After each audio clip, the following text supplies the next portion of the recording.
안녕하세요. 예, 안녕하십니까. 오늘 강의 어떤 내용인가요? 예, 오늘은 지난주에는 척추 디스크 질환과 턱관절에 대해 소개해 드렸는데 오늘은 그 치료 사례에 대해서 한번 소개해 드리도록 하겠습니다. 예. 저 역시 주변에 보면은 척추 때문에 참 고생하시는 분들이 많아서 오늘 주제에 대해서 더욱더 기대가 많이 되는데요. 예. 치료 사례를 또 중심으로 말씀해 주신다고 하니까 더 기대가 많이 됩니다. 예.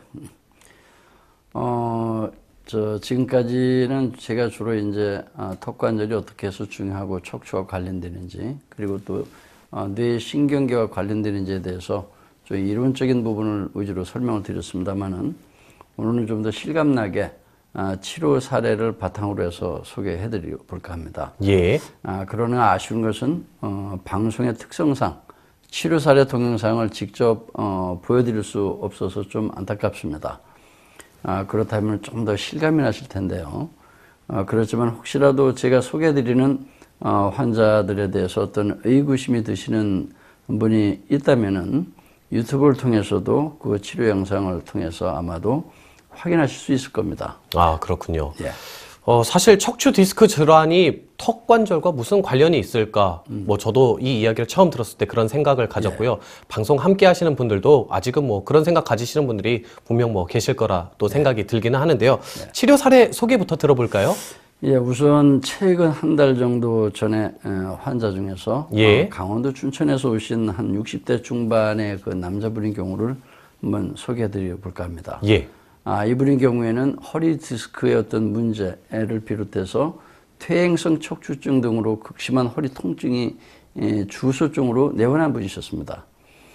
부수적인 증상은 턱관절의 통증을 가지고 있었고 또 뒷목과 어깨의 극심한 통증을 비롯해서 턱관절 증후군을 자그마치 40여 가지나 더 가지고 있었습니다. 예. 40여 가지나 가지고 계셨으니까 참 얼마나 고통이 컸을지 상상이 잘 안 가는데요. 참 먼 거리를 춘천에서 천안까지 그렇게 오셨네요. 예. 마침 그분의 경우 아마도 원음 방송을 자주 듣는 애청자셨나 예. 봅니다.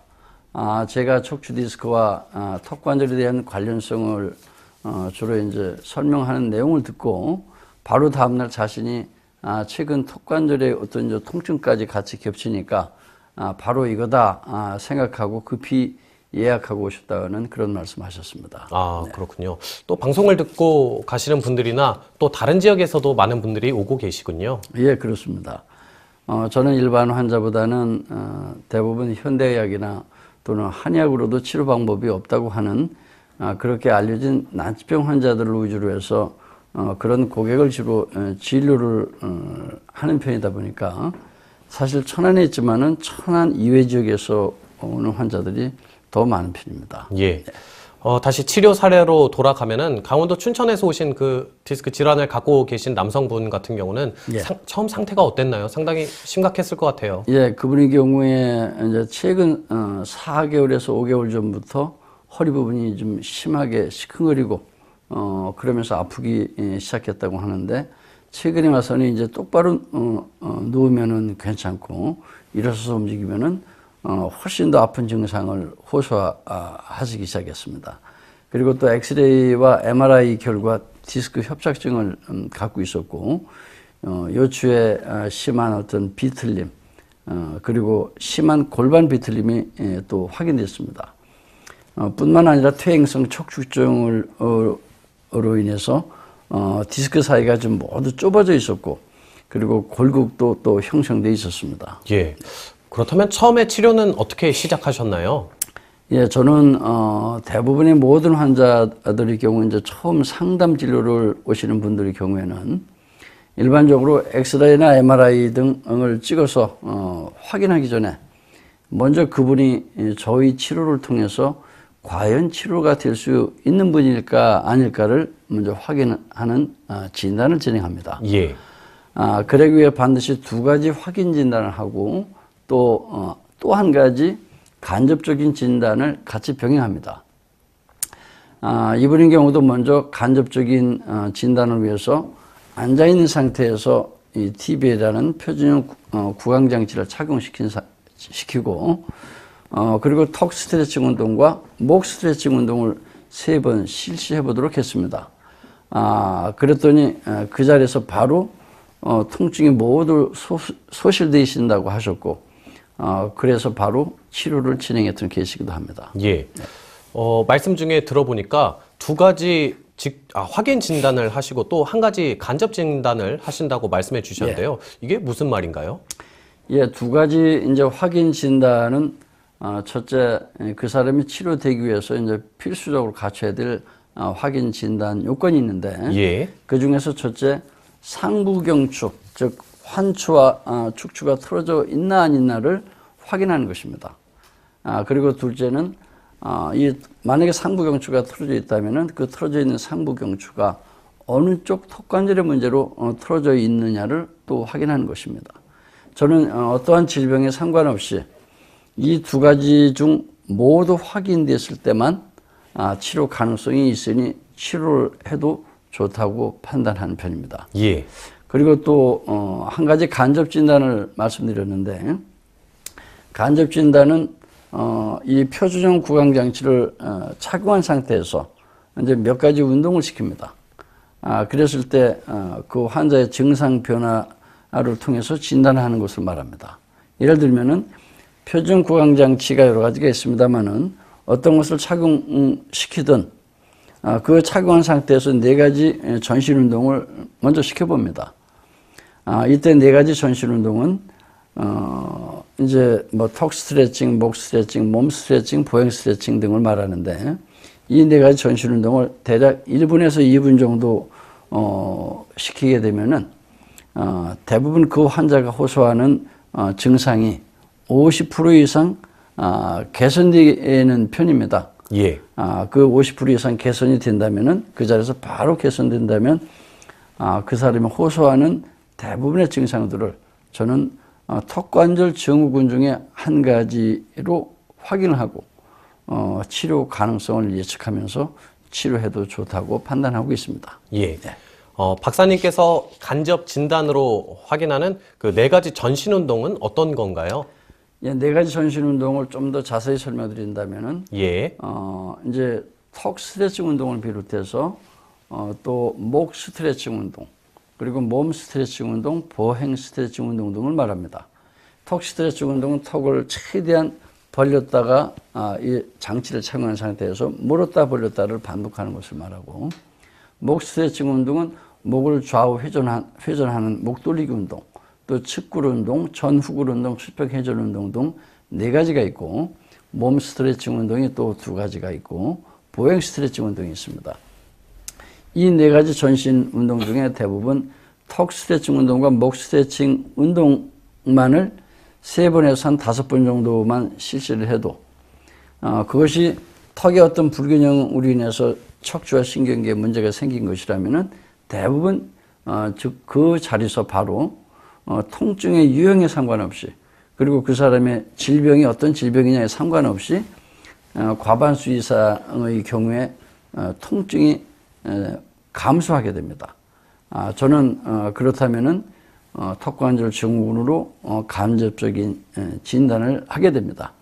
다시 말해서 턱관절의 어떤 불균형으로 인한 척추와 신경 근육 골격계의 구조적인 불균형이 진행돼서 나타난 질병 증상으로 진단한다는 뜻입니다. 예. 이것이 간접적인 진단에 해당됩니다. 그렇군요. 예. 오늘 소개해 주신 척추 질환을 앓는 남성분의 경우 간접 진단을 위해 표준형 구강 장치를 착용하고 예. 턱 스트레칭과 목 스트레칭만 했는데도 그 통증이 바로 사라졌다고 말씀해 주셨는데요. 예. 이게 어떻게 가능한 건가요?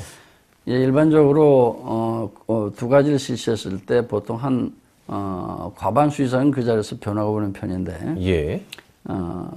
이분의 경우에는 그 자리에서 즉각 사라졌습니다. 제가 사실 화요일마다 이 자리에 나와서 턱관절의 중요성에 대해서 소개해드리는 이유 중에 하나가, 턱의 균형이 잘못되면은 뇌신경계의 균형이 잘못되고 또 척추의 균형을 무너뜨린다고 이렇게 목소리를 높이고 있습니다. 그 이유는 턱관절의 불균형, 이 턱관절의 불균형은 즉각 척추의 축을 무너뜨리기 때문입니다. 그리고 척추의 축은 2번 경추인 축추를 말합니다. 축이 무너지면 자연의 건축에서도 그렇듯이 우리 신체도 모든 구조가 무너지기 시작합니다. 특히 상부경추 1번이 틀어지게 되면은 밑에서는 하부 요추, 제일 꼭대기 목뼈 1번이 틀어지면 제일 밑에 있는 5번 요추가 같은 방향으로 틀어지게 되고, 또 위에서 두 번째인 2번 경추가 틀어지면 밑에서 두 번째인 4번 요추가, 그리고 위에서 세 번째인 3번 경추가 틀어지면은 밑에서 세 번째인 3번 요추가 같은 방향으로 같은 각도만큼 동시에 틀어지는 로벳 브라더스의 그런 원리가 있기 때문에 그렇습니다. 예. 그리고 또 표준형 구강장치를 착용하게 되면은 먼저 턱관절 주변에 분포된 9개의 뇌신경에서 발생되는 대부분의 부정적인 시그널을 끌 수가 있습니다. 그러면은 이 9개의 이 뇌신경과 연결된 양쪽 턱관절 각각 136개의 또 근육들이 긴장, 수축 등을 또 봉쇄할 수 있게 되고, 또 이 근육들과 연결되어 있는 여러 24마디의 척추들은 정상 위치로 되돌아갈 수 있기 때문에 그렇습니다. 예. 요즘 뭐 척추 질환으로 인해서 참 고생하시는 분들이 많이 계신데요. 예. 또 박사님의 치료법으로 도움을 받을 수 있는 방법이 있다니까 참 좋은 방법인 것 같습니다. 예. 제가 턱관절이 어떤 원리로 또 척추 디스크 질환과 그리고 뇌신경계 질환을 유발할 수 있고, 또 어떤 원리로 치료 가능할 수 있는지 이미 이제 소개 강의를 시작한 지가 한 10년이 넘었습니다. 예. 그래서 이제 지금은 이제 서서히 의료인들뿐만 아니라 일반 시청자나 또는 국민들에게도 수술요법이 아닌 턱관절 균형요법만으로도 척추 디스크 질환이 치료 가능할 수 있다는 것을 좀 이해하기 시작하지 않을까, 그렇게 생각하고 있습니다. 예. 네. 전신의 척추 구조를 좌우하는 열쇠가 턱관절에 있다. 이 말씀을 박사님 강의 통해서 저도 참 많이 들었는데요. 예. 박사님 클리닉에 척추 디스크 질환 환자가 참 많이 찾는다고 들었습니다. 예, 예전보다는 요즘은 좀 척추 디스크 질환 환자가 늘다 보니까 저희 클리닉에도 대략 한 20% 이상은 척추 디스크 질환이 환자가 되는 것 같습니다. 사실 저희 클리닉에는 이보다 더 많은 환자군이 이제 현대의학에서 치료가 좀 잘 안 되는 연축성 사경증, 소위 말하는 근이상 긴장증 환자와 예. 그리고 티익장애, 뚜레장애라고 알려진 그런 신경전신과 질환 환자들이 가장 많은 분포도를 갖고 있습니다. 그리고 그 다음으로 턱관절의 통증과 개구장애 환자들, 또 그 다음으로는 안면 비대증 환자들이 그 다음에 분포를 갖고 있고, 그 다음으로 또 이제 많은 환자들이 요즘은 척추 디스크 질환의 환자군인 것 같습니다. 예. 그러나 사실 저는 척추 디스크 질환 환자는 저희 클리닉에서는 난치병으로 취급을 하지는 않고 있습니다. 그래서 그렇게 뭐 반가워하는 그런 질병군은 아닌 편입니다. 난치병으로 취급하지 않아서 반갑지가 않다. 이게 무슨 뜻일까요? 예, 가능하면은 좀 더 어려운 환자가 저에게는 좀 도전 정신이 생기게 됩니다. 그렇군요. 허리 디스크 환자는 상대적으로 다른 질병에 비해서 너무 좀 쉽게 치료되는 질병군에 해당되기 때문입니다. 그리고 FCAT 치료로서는 척추 디스크 질환 환자들의 경우 일반적으로 한 달, 두 달 정도 내에서 해결되는 편입니다.